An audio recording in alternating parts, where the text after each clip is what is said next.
First off, thank you, Crispin Glover. Thank you, Crispin Glover.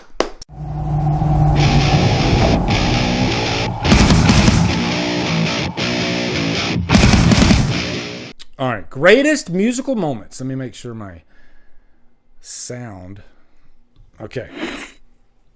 All right, so greatest musical moments. Gonna pull up the first one. Now, this scene right here.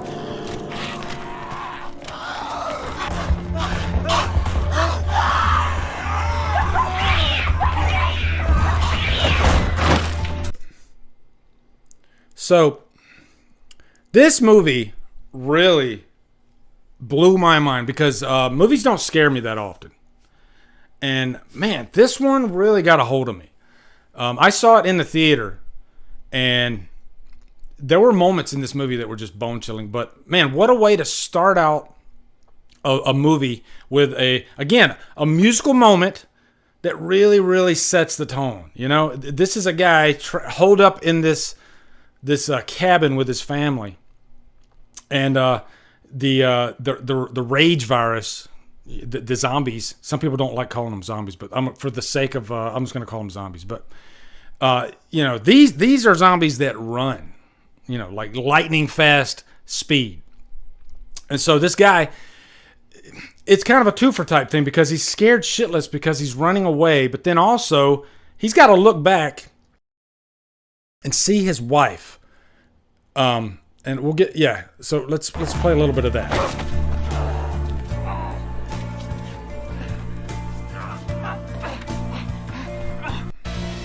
Yeah, this scene right here.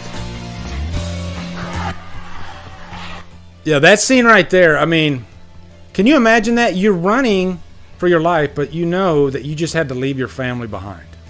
You had to leave your family behind, so you're filled with just this regret. Come on, precious.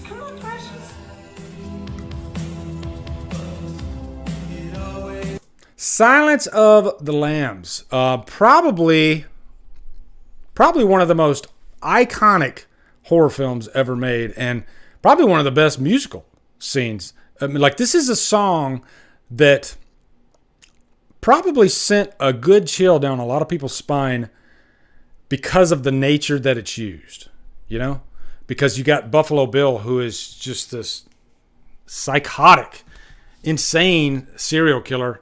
Buffalo Bill's a really scary character, and Hannibal Lecter gets all the credit, but I think Buffalo Bill just as effective, just as scary, just as iconic, and it's one of the few movies where the debut movie has two horror icons, because Buffalo Bill is a horror icon for sure.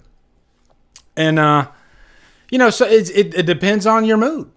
Sometimes I'm in the mood for Buffalo Bill, sometimes I'm in the mood for Hannibal, and this movie gives you both of those things, right? I want to show you this is from here you go. And you know what? I think that's a good spot to leave it, right? That's a good spot to leave it. That is from an actual YouTube channel. It's a paper bag. I think if you search out like paper bag Buffalo Bill scene, it'll come up. All right, but it's pretty funny. It's freaking hilarious, and it's good for censors. It's really good for censors. Listen to that music. Isn't that freaking music great? I think this is probably one of John Carpenter's most underrated scores by a freaking mile. And if you would have told me that you're going to watch this movie and you're going to watch a guy have an intimate moment with a car and you're going to get turned on, I would have told you, you're freaking crazy. Take your mashed potato salad and get the fuck out of here. That's what I would have told you. There's no way I'm going to get turned on by an intimate moment between a man and his car. But it happened. Let's watch.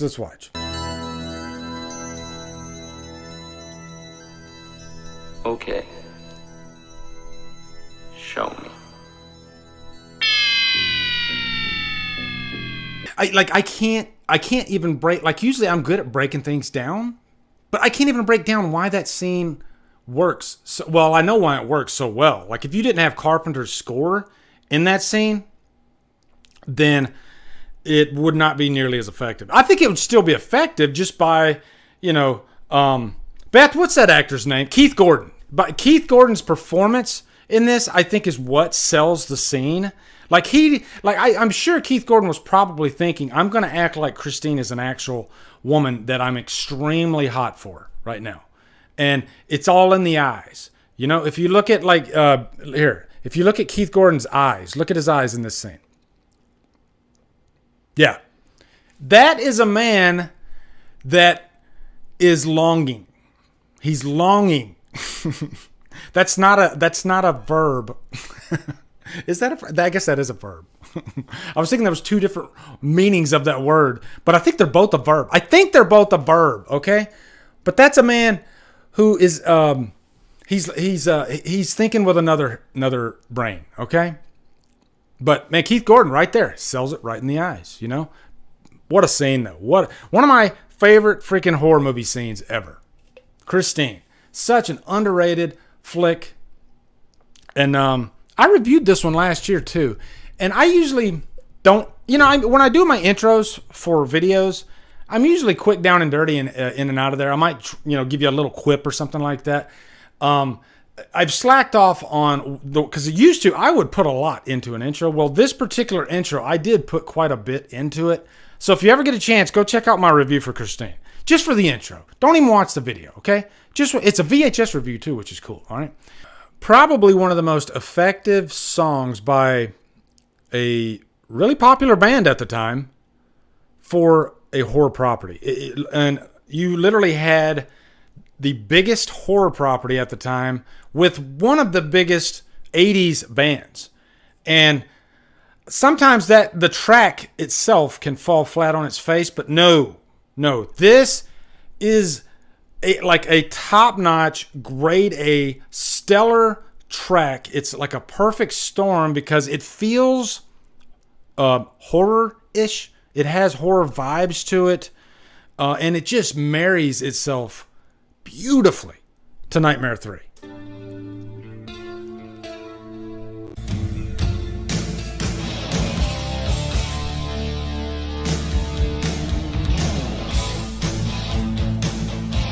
Fuck yeah, guys. Come on, guys. Fuck yes to this. All right. Do you guys have chill bumps right now? I lie awake. I'll sing it for you so that way we don't get the copyright strike. I dreamt of lonely nights. Because I have a great voice, an amazing voice. I'm not alone. I need somebody. One of you guys sing the When I Close My Eyes part, okay? Gee, and oh, by the way, I didn't even mention Nightmare 3. One of the greatest freaking horror sequels of all time.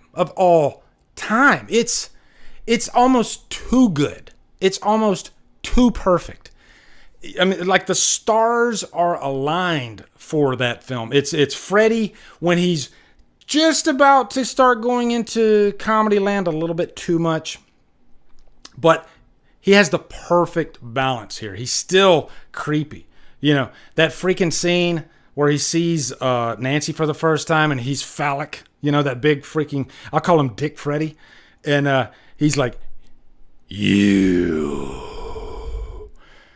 Chills. Freaking chills. And then you get this shit right here. Hold on.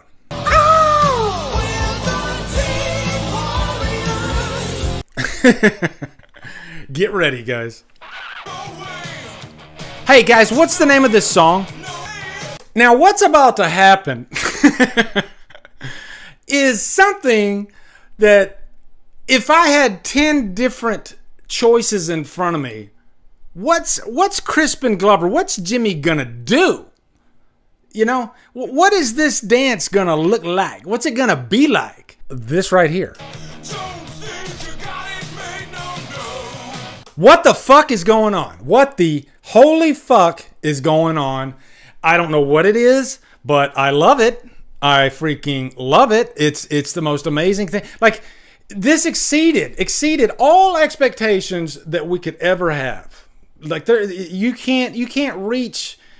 And I wonder. First off, thank you, Crispin Glover. Thank you, Crispin Glover. I wonder if this was just a Kevin Munn. Okay. I wonder if this was just an improv type thing. And, he just went for it. And, like, if he were given another chance, would it be the same? Like, did Crispin Glover dance like this in nightclubs? Or was this just something that he created on the set of Friday the 13th? Because, actors, they have their little workshop, their little toolkit, and they come up with all these ideas. Get a look at this. Yeah.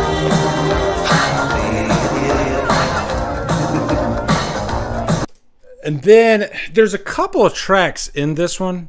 Let me see if I can get us. Yeah, I mean, that gets pretty steamy. It gets pretty steamy. Now, let me ask the lady folk in here, okay? Did Jerry do anything for you?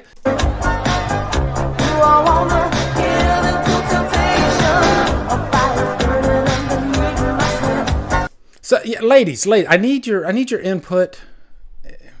Was Jerry like the? Did he like get your ghost when you watch this movie?